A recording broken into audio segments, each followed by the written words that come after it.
ونحمده ونصلي على أما بعد আসসালামু আলাইকুম ওয়া রাহমাতুল্লাহি ওয়া বারাকাতুহু। প্রিয় বাংলাদেশি ভাই বন্ধুগণ, আপনাদের প্রতি আমার শীতকালের শুভেচ্ছা অভিনন্দন রইল। আমি ইতিপূর্বে বিগত সরকার এবং বর্তমান সরকারের আমলে অনেকগুলো ভিডিও আপলোড করেছি। বেশি ক্ষেত্রে বলেছি যে কৃষি নির্ভরশীলতা, আমাদেরকে জনগণকে কৃষি উৎপাদিত অর্থাৎ কৃষিদ্রব্য উৎপাদনের দিকে মনোযোগী হলে রাষ্ট্র যেভাবে স্বাবলম্বী হবে, আমরা নিজেরাও স্বাবলম্বী হব। আজকে আমি গিয়েছিলাম সুদূর বক্স মাহমুদ বাজারে। সেখানে দুইটা কুমড়ার ডগা মানে ডগা বিক্রি করতেছে 15 টাকা।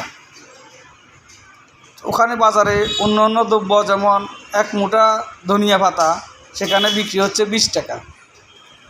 তারপরে আমি ওখান থেকে একটা মুঠার শাক 20 টাকা।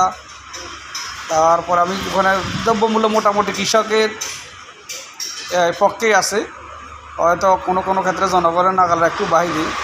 কৃষিক্ষেত্রে নির্ভরশীল আমাদেরকে হতেই হবে।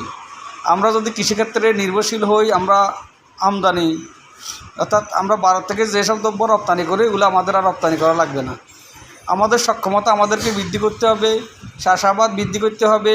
কোনো 1 ইঞ্চি জমিও খালি রাখা যাবে না।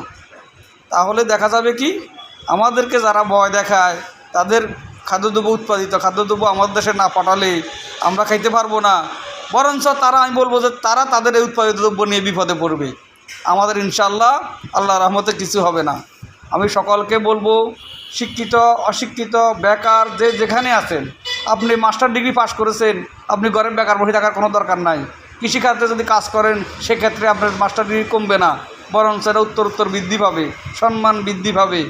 তাই আমি বলবো, আসুন ভাইরা, এগিয়ে আসুন। পার্শ্ববর্তী দেশ কি বললো সেদিকে আমরা না তাকাই, নিজেরা কাজ করি, অন্যকে কাজ করতে উৎসাহিত করি। কারণ ইন্ডাস্ট্রি ইজ দ্য কি টু বি সাকসেস। পরিশ্রম সৌভাগ্যের চাবিকাঠি। আপনি যদি পরিশ্রম করেন, ইনশাআল্লাহ একদিন আপনাকে পরিশ্রমে আগিয়ে নিয়ে যাবে ইনশাআল্লাহ। আসসালামু আলাইকুম ওয়া রাহমাতুল্লাহ।